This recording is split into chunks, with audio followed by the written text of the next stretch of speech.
batazi iby'iterambere rwose. Nubwo Ubushinwa ari ubwa kabiri ku isi mu bihugu bikize, ariko hari n'ikindi gice cy'abaturage batazi ibigezweho, ahubwo bakibera mu gasozi.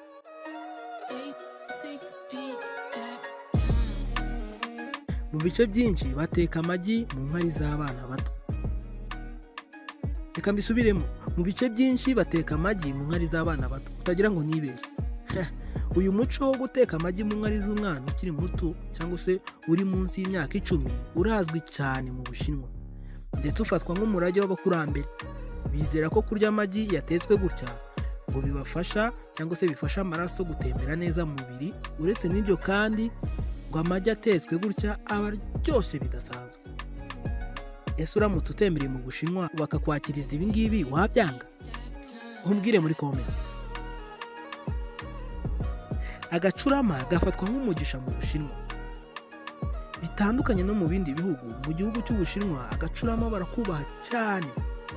Aba bafata agacurama nk'ikimenyetso cy'amahirwe. Ibi byaturutse ku kuba mu mateka y'Ubushinwa hari ibihangange byinshi byizeraga mu gacurama.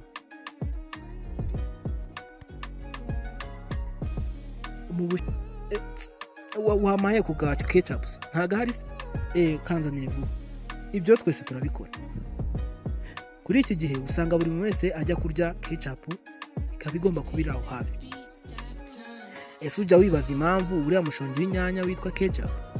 Ijambo ketchup rituruka mu Gishinwa.